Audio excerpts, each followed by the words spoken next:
It was almost 7 at night when I decided no one else would be seen that day. The waiting room was empty, the air conditioner hummed low. And I had already shut down the computer twice. Once to check if I had saved everything, once because I forgot I had shut it down. The kind of tiredness that doesn't leave with coffee. I had seen 6 people since 9 in the morning, each one carrying their own broken worlds, and I had that feeling of having absorbed pieces of all of them. My back ached. The chair creaks when I stand up. It always has. I don't even notice anymore. I grabbed the coffee cup I had forgotten on the desk, cold, with that thin film on the surface, and took it to the bathroom sink, threw it out without drinking. In the reception trash, a crumpled cancellation note from the afternoon. 62-year-old woman who called saying she wouldn't come because her granddaughter had gotten sick. Truth or lie, doesn't matter. People cancel when they're not ready. I understand. I was grabbing my purse when the doorbell rang. Not the intercom. The doorbell to the office door. The one that only rings when someone is already inside the building. It's already climbed the 3 floors. Has already passed through the reception glass door. Someone who didn't ask permission to come up. I hesitated. I could pretend I had already left. Turn off the light, exit through the back door that leads to the fire escape. But the waiting room light was still on. You could see it through the crack under the door. Whoever was on the other side knew I was still there. I opened it. It was a couple. She in front, he about 2 steps behind, as if he had been pushed into the hallway against his will. She wore faded jeans, a white t-shirt yellowed at the neckline, flat sandals with worn straps. He had a black work backpack hanging on one shoulder, one of those with several pockets, worn at the corners.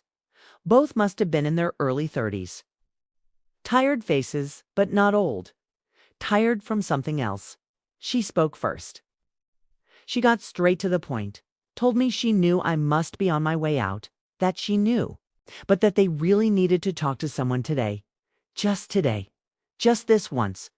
Her voice was too controlled. Each word seemed to have been chosen beforehand. Mentally tested, approved. She didn't blink while speaking. I asked if they had an appointment, already knowing the answer. She said no, but that they could pay out of pocket, whatever it was. He remained behind her, looking at the floor. The backpack slipped off his shoulder, and he adjusted it without taking his hands out of his pants pockets. A strange movement, kind of disjointed, as if he didn't actually want to hold anything. I should have said no. Should have explained that emergency appointments need to be scheduled, that I don't work like this, that I was exhausted. But there is something that happens when you've done therapy long enough. You develop a sensor for real desperation, and there was something there. Not in her voice, which was too firm. Not in his posture, which was too absent. It was something else. Something in the air between them, a vacuum, a distance that shouldn't exist between 2 people who arrive together asking for help. I told them to come in and regretted it immediately. They entered the waiting room and sat down, not on the couch, which seats 3 people. She sat in the straight-back chair near the window. He sat in the armchair in the opposite corner, near the small table with old magazines no one reads. They left the couch empty between them, 5 meters apart, maybe 6. I said I'd be back in a minute, that I needed to get some things, and closed the door.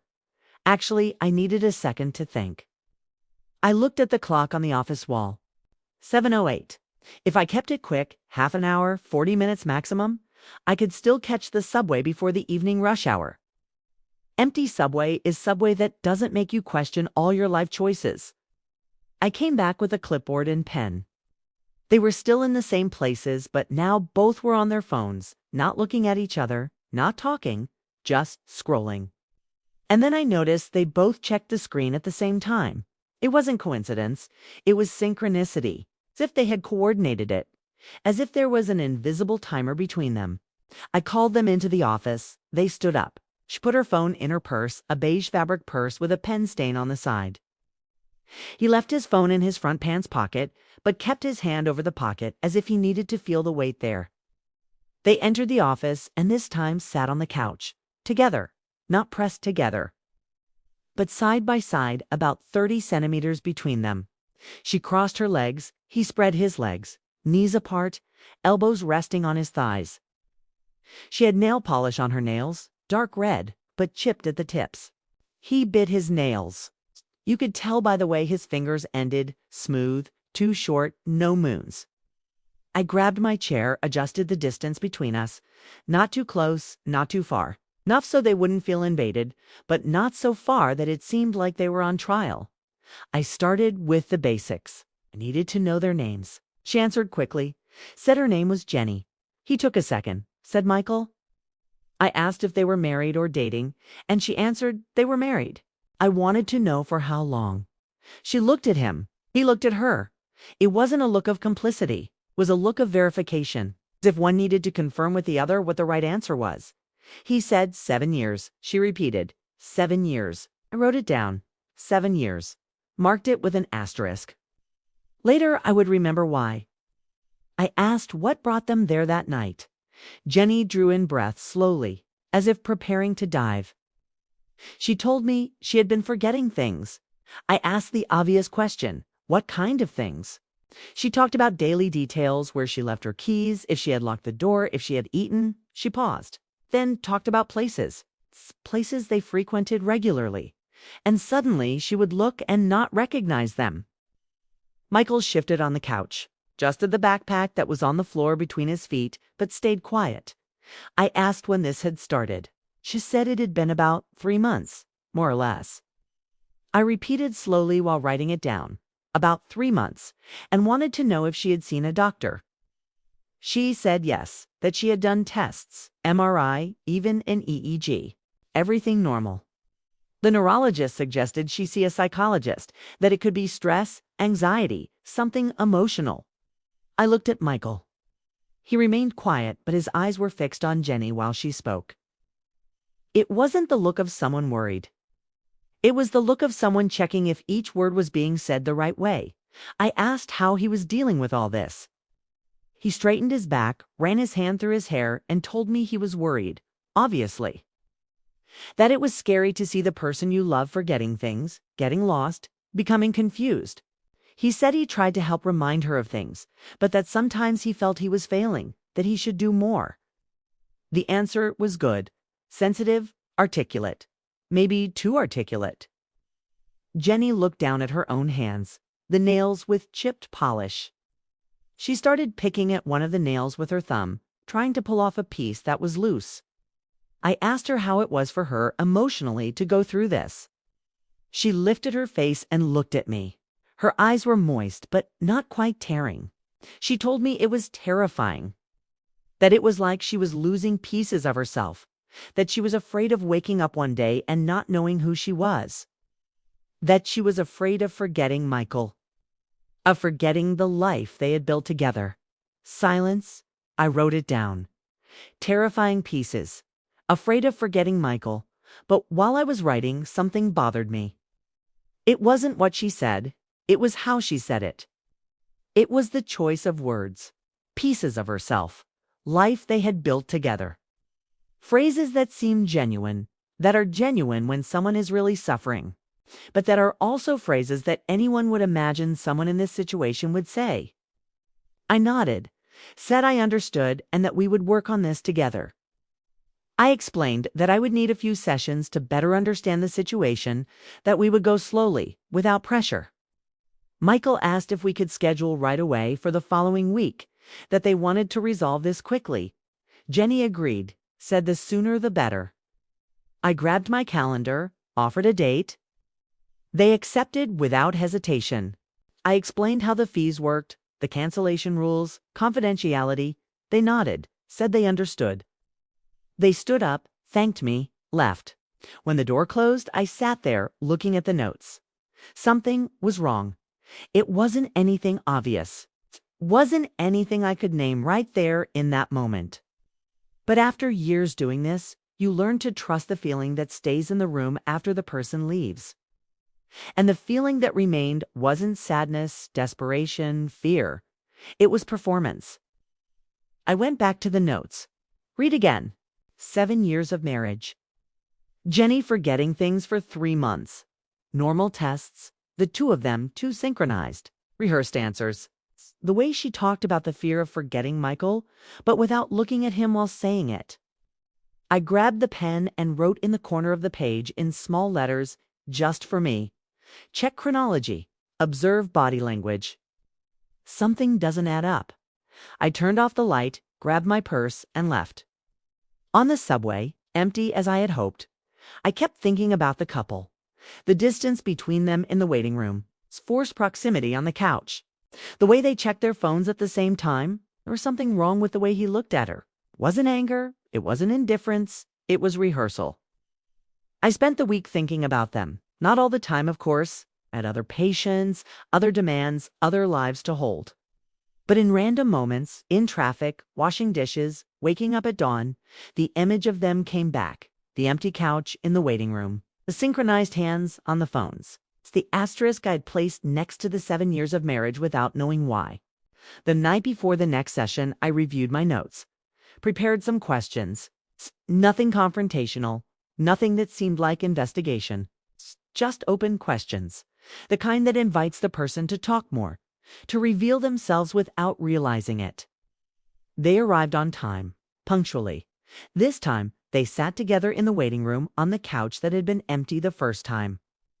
When I called them, they stood up at the same time, like soldiers responding to a command. In the office, they sat in the same place as before, same distance between them. Jenny crossed her legs. Michael spread his legs. She with her hands in her lap, he with his elbows on his thighs. Positions identical to the previous session. As if they had marked where to sit, like actors returning to their marks on stage. I started by asking how the week had been. Jenny said she had had some episodes. She told me she had forgotten where she had parked the car at the supermarket, spent 40 minutes looking for it. Then, one day, she had forgotten she had a work meeting, only remembered when her boss called asking where she was. Added said he had been worried that he was trying to accompany her in everything, but that he couldn't be together all the time. I wrote it down. I asked if anyone close to them knew about the forgetting. Parents, siblings, friends. Jenny said no, that they had decided not to tell yet, that they didn't want to worry anyone. Michael agreed, said they thought it was better to wait to understand what was happening before alarming the family. Make sense? I said. But inside, something else lit up. Couples in crisis usually arrive with the story already spread. Mom knows, best friend knows, even the building doorman knows. Absolute silence is rare and strategic. I changed the subject.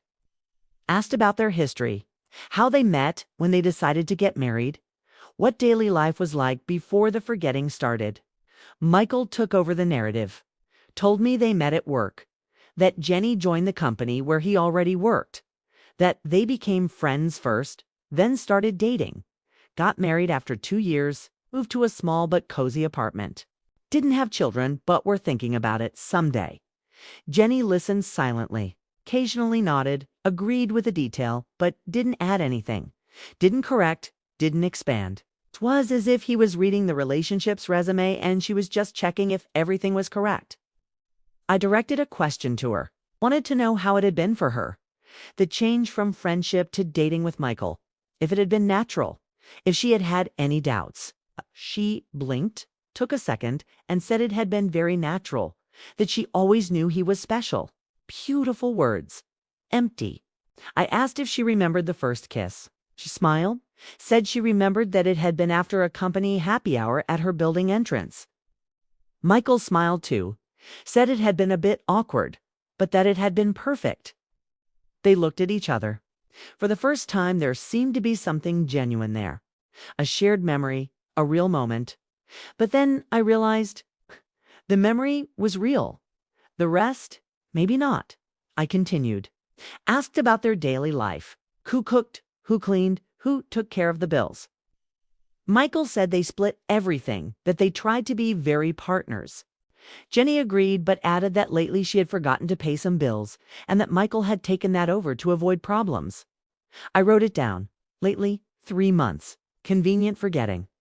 I asked if they had routines together. Dinner, weekends, something they always did.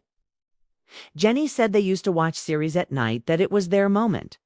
Michael followed up, said she had forgotten entire episodes, that sometimes they would watch something and she would swear she had never seen it, but she had watched it the previous week. I looked at her, asked how it felt to realize she had forgotten, if she got frustrated, scared. She said it was strange, that it gave a feeling of emptiness, as if she had jumped in time. Said she tried to force the memory, but it didn't help, that it simply wasn't there. Michael put his hand on her knee, a gesture of comfort. But the hand stayed there for less than 2 seconds. Then he removed it, as if he remembered he needed to do that, did it, and done, could return to the previous position. I asked about their wedding anniversary. When it was, if they had celebrated the last one. Jenny opened her mouth, closed it, looked at Michael. He answered for her, said they had their anniversary in May, that the last one had been calm, a simple dinner at home. Jenny agreed, said she didn't remember well, but that it must have been that. I wrote it down. May didn't remember well. Wedding anniversary.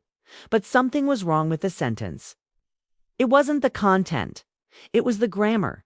She said it must have been that. Must have been wrong verb tense. Someone who doesn't remember uses must have been for something hypothetical. Something they're not sure happened. Not for something that happened and they simply forgot. I kept the observation, continued for another 20 minutes. I asked about work, about family of origin, about plans for the future. The answers came fluid, coordinated, almost choreographed. Michael spoke more. Jenny completed. When one hesitated, the other filled in. It seemed like partnership, but it seemed like rehearsal too. At the end of the session, I explained that I would like to do some exercises with them over the next few weeks. Nothing invasive, just tools to better understand Jenny's memory dynamics and how Michael could support her effectively. They readily agreed. We scheduled the next session. They left. I sat there looking at the notes. I had 3 full pages. I reread everything. I underlined some things. Anniversary in May. Didn't remember well, but must have been. Wrong verb tense. Convenient forgetting. Absolute silence about the situation to third parties. Body synchronization. Rehearsed answers. I grabbed my phone. Thought about calling a colleague, asking for an opinion. But about what? About a couple that seemed to me to be performing. I had no proof of anything. Only had a feeling. And feelings aren't diagnosis, but feelings don't lie either. I spent the following week seeing Jenny and Michael once a week, always on Tuesdays, always at the same time. Military punctuality. They would arrive, sit, begin. Jenny would report the week's forgetting. Michael would compliment with details. I would write, ask questions, propose reflections. In the 3rd session, I suggested that each describe separately how they saw the relationship before the forgetting started.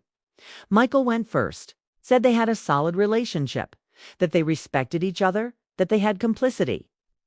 Used the word complicity 3 times, said they argued. Of course, every couple argues, but that they always resolved it by talking. Jenny listened to everything, nodded in agreement. When it was her turn, she said more or less the same thing. Solid relationship, respect, complicity. The same words, the same intonation. I asked them to give me a concrete example of a recent argument, something they had resolved by talking. Michael said there had been an argument about money, about Jenny having forgotten to pay the credit card bill. Jenny said she had gotten nervous because she felt she was failing, but that they talked and he was understanding. It seemed real. But it seemed like a script, too.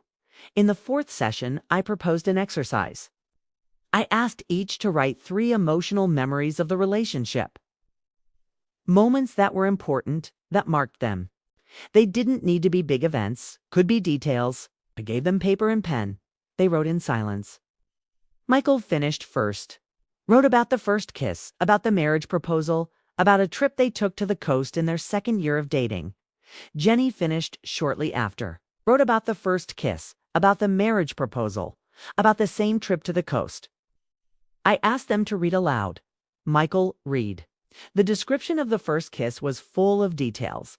The color of the blouse she wore, the smell of perfume, the texture of the wall she was leaning against. The marriage proposal had been at home. Simple. Him on his knees with a ring he had saved for months to buy. The trip to the coast was in March. It rained on the first day, but on the second the sun came out and they spent the whole day at the beach, ate shrimp with catapiry at a restaurant facing the sea. Jenny, read next. The description of the first kiss had the same details. The color of the blouse, the perfume, the wall. The marriage proposal was identical. At home, him on his knees, saved for a ring. The trip had rain on the first day, sun on the second, shrimp with catapiry. Identical. Not similar. Identical. People who live the same situation remember in different ways. One notices one thing, the other notices another. Memory is subjective, fragmented, personal. It's not possible for two accounts to be the same down to sensory details, unless they aren't memories, unless they're rehearsed narratives. But I didn't say anything. I thanked them, collected the papers, said it was a beautiful exercise, that it was nice to see how they shared these memories. Michael smiled. Jenny smiled. They left. When the door closed, I reread the papers. I grabbed a magnifying glass.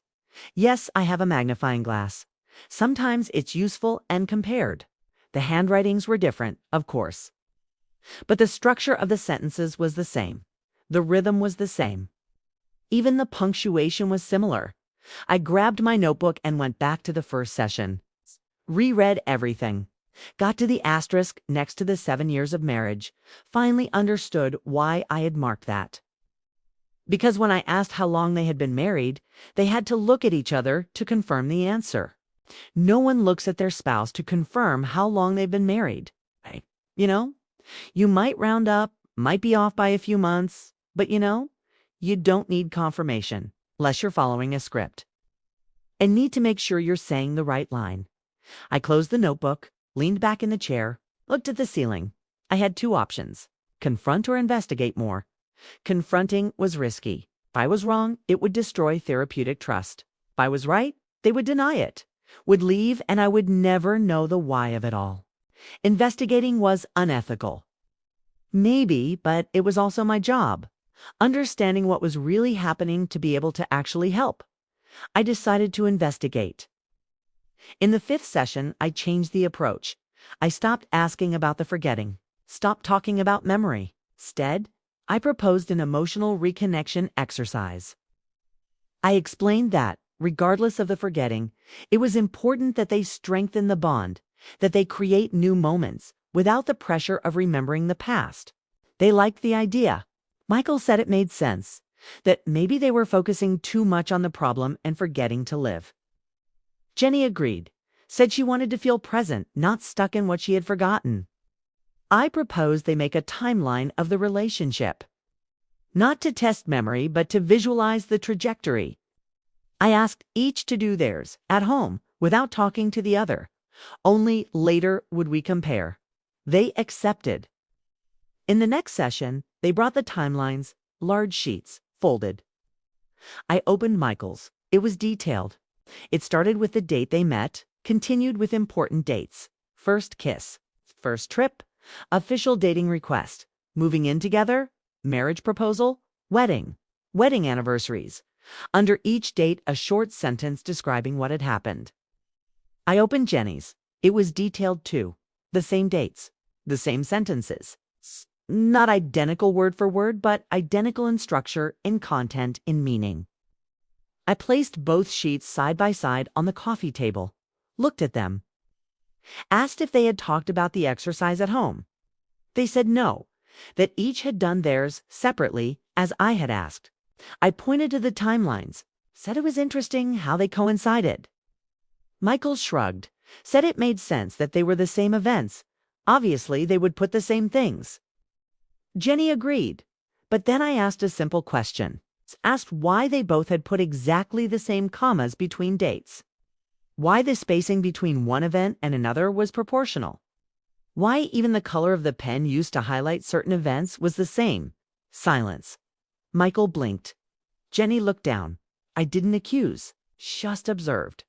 Said it was curious that maybe they had such great harmony that even the way of organizing thoughts was similar. I left the sentence hanging, gave it time. It was Jenny who broke the silence. She said quietly that maybe they had taken a look at each other's before coming, just to check, to make sure they weren't forgetting anything important. Michael neither confirmed nor denied, just stayed quiet. I wrote it down, took a look at each other's check. Not forget anything important. Let it pass. Didn't insist. Changed the subject. Asked about the week. We returned to the normal format. But something had changed in the room. A thin tension, almost imperceptible. As if I had pointed to a crack in a wall and now they knew that I knew the crack existed. At the end of the session, as they were leaving, Jenny turned to grab the purse she had left leaning against the couch. The purse fell. The contents spilled. Wallet, keys, lipstick, a pack of tissues, pen, and a yellow Post-it. I bent down to help collect. I grabbed the Post-it. It had something written. Small handwriting. Hurried. I read quickly before she took it back. Session 4, forget dog's name. Jenny snatched the Post-it from my hand, quickly put it in the purse along with the rest. Said a nervous thank you. Michael was already at the door, his back turned. Didn't see. They left. I stood there, frozen with my heart racing. Session 4, forget dog's name. Did they have a dog? No one had mentioned a dog. I went back to the notes, reviewed everything. No dog. In no session had anyone talked about a pet. But there was a Post-it with an instruction. Forget dog's name in session 4. It wasn't amnesia. It was a script. I sat in the chair, breathed deeply, tried to process. They were faking, or at least part was being faked. Did Jenny have real forgetting? Maybe, but she certainly had planned forgetting. Forgetting she should perform in specific sessions of specific things. But why? Why would someone fake amnesia to do couples therapy? I went home with that question in my head. Didn't sleep well, kept tossing in bed, thinking of all possibilities. Insurance fraud? No, they paid out of pocket. Seeking attention? From whom? Only I knew. Manipulation. But manipulate what? I had no power over anything in their lives. I spent the whole weekend reviewing literature on factitious disorders, on malingering, on secondary gains from symptoms. Thought about calling a colleague, but didn't. Thought about canceling the next session, but didn't, because I needed to understand. Not as a psychologist, as a human being. I needed to understand what kind of desperation leads to people to create a lie so elaborate, so exhausting, so risky. Tuesday arrived. They arrived on time, sat down, started talking about the week. Michael said Jenny had had a strong episode, that she had forgotten where she worked, got lost on the street for an hour until she called him to pick her up. Jenny confirmed, said it was terrifying. I listened to everything, wrote it down, and then asked a question that wasn't in their script. I asked if they had a dog. Silence. Jenny blinked. Michael frowned. He said no, they didn't. Jenny agreed, said no. Why? I answered that it was just curiosity, that sometimes pets help in therapeutic processes, create routine, bring comfort. They said maybe someday they would think about it, but not for now. I wrote it down. Didn't have a dog. So the Post-it was about a dog that didn't exist, a forgetting that was never used. Maybe because I had seen it. Maybe because they had given up on that item in the script. I continued the session. Proposed another exercise. Asked Jenny to describe a sensory memory from childhood. The smell of the house where she grew up. The texture of the living room couch. The sound of her mother's voice. Simple exercise, used to access deep memories prior to any recent trauma or blockage. Jenny hesitated, said she didn't remember well. That it was all kind of blurry. Described something generic, house with smell of food, soft couch, mother with sweet voice. Michael interrupted, said he remembered that Jenny had told him about her grandmother's house, that it smelled of lavender, that it had a green velvet couch, that her mother had a deep voice, kind of hoarse. Said it was a story she always told. Kay blinked at him, blinked, said it was true, that he was right, that it was exactly that. but she wasn't remembering. She was accepting the memory he offered. I wrote it down. His description was more vivid than hers, about her childhood. I ended the session, they left, I stayed. I was certain now it wasn't just Jenny faking forgetting. It was Michael controlling the narrative. It was a joint construction, but with different roles. She performed vulnerability. He performed care. Together, they created a story. But what story, and what for? In the next session, the 7th, I decided to stop investigating in silence. I decided to confront, but in a technical way. In a therapeutic way. Without accusing, without judging. Opening space. When they sat down, I placed my notebook on the coffee table. Open. Let them see that I had pages and pages about them. I started by saying I had noticed some inconsistencies. I used the word inconsistencies, not lies. Said it was normal, that memory is complex, that sometimes we reorganize narratives without realizing it. But also said that, as a professional, I needed to understand what was really happening to be able to truly help. I asked, "What do you really need from me?" The silence was long, heavy. Michael looked at Jenny. Jenny looked at her own hands. The nails still had chipped polish. She hadn't touched them up in 7 weeks. It was Michael who spoke first. His voice came out low, tired. He said they needed help, that they really needed it, but that they didn't know how to ask. I waited, didn't interrupt. Okay. He continued, said they had been in crisis for over a year. That they had tried to resolve it on their own, but it was getting worse. That he had looked for therapists, but the waiting list was months long. That when he saw I did couples therapy, he tried to schedule, but I was also fully booked for weeks. Jenny lifted her face. Her eyes were red, but this time they weren't performed tears. They were real tears. She said it was her idea, that she had read about dissociative amnesia. That she thought if they presented an emergency case, they would be seen quickly. Michael added. Said he thought it was crazy, but that he was desperate, that he went along with it, that they rehearsed, that they created a story, that they memorized dates, details, forgetting episodes. I asked about the post-it. Jenny blushed, said it was hers, that she had made a list of things to forget in each session, to make it seem progressive, to make it seem real. Said the dog was going to be in session 4, but when she saw that I had seen the paper, she got scared, and they gave up on that item. Silence again. I asked if the forgetting was all fake. Ginny shook her head, said no, that she had had some real lapses, small ones like everyone has, forgetting where she left her keys, forgetting an appointment. But that Michael had suggested they exaggerate, that they make it seem bigger than it was, that they create an urgent symptom to force the appointment. Michael defended himself, said it wasn't just his idea, that they both agreed, that they were both at their limit. I didn't judge. It's not my place to judge. I asked why they were at their limit. What had happened in the last year that had brought them there, to the point of creating such an elaborate lie? Jenny started to really cry. Said Michael had fallen in love with someone else. Not physically, emotionally. A work colleague. Spent months talking to her, opening up to her, creating a bond he no longer had with Jenny. Michael didn't deny it, just lowered his head. Jenny continued. Said when she found out, she was destroyed. That she confronted him.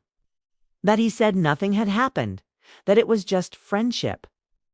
But for her, it wasn't. For her, it was betrayal, emotional betrayal. Michael raised his face, said Jenny was right, that it was betrayal, that he realized it too late. That when he realized it, he tried to cut it off, tried to distance himself from the colleague, but the damage was already done. Jenny had closed herself off, had started working more, arriving late, avoiding conversation. They had become strangers living together. I asked if they had considered breaking up. Jenny said yes, that she thought about asking for divorce, but that she was afraid of throwing away 7 years, afraid of regretting it, afraid of being hasty. Michael said he thought about it too, that he thought it would be more honest to separate than continue that way, but that he couldn't, that he still loved Jenny, or thought he loved her, or didn't know what he felt anymore. I breathed deeply, asked about the amnesia then. Why they chose that path, Jenny explained. Said when she thought of the idea, it was almost unintentional. That she was reading about amnesia. About how people who go through trauma sometimes forget how the brain protects by erasing pieces of memory. And she thought, what if we could pretend we forgot everything that went wrong and start over? Michael added. Said the idea was crazy, but it made sense in a twisted way. If they pretended Jenny had forgotten the hurts, the fights, the betrayal, they could try again. They could enter therapy not to resolve the past, but to build a new present, clean. It was an artificial reset, a fantasy of starting over. Stayed silent, processing, looked at them. Two adults, exhausted, desperate, who had created an elaborate lie not to deceive me, but to deceive themselves. To create an illusion that it was possible to erase pain and start from zero. I asked if they understood it doesn't work that way, that you can't pretend the past didn't exist, that the wounds are still there even if we pretend not to see them. Jenny nodded, crying, said she knew, that she always knew, but that she couldn't take it anymore, that she needed a way out, any way out. Michael put his hand on her shoulder. It's time the hand stayed. It wasn't a rehearsed gesture. It was a real gesture. I breathed deeply, said I understood. That I understood the desperation, the exhaustion, the fear. Said I wouldn't judge them for the lie. Okay? But that now if they wanted to continue, it would be different. It would be honest. It would be without masks. I asked if they wanted to continue. They looked at each other. Fair? And for the first time in 7 sessions, the look wasn't rehearsal. It was real doubt. It was real fear. It was real vulnerability. Jenny said yes. Michael said yes. And there, in that room, with a notebook full of written lies and 2 human beings finally stripped bare in front of me, the real work began. This story shows us how far desperation can take you. Have you ever found yourself in a situation where the truth was hard to face? Share your perspective in the comments. Like and subscribe if this story made you reflect.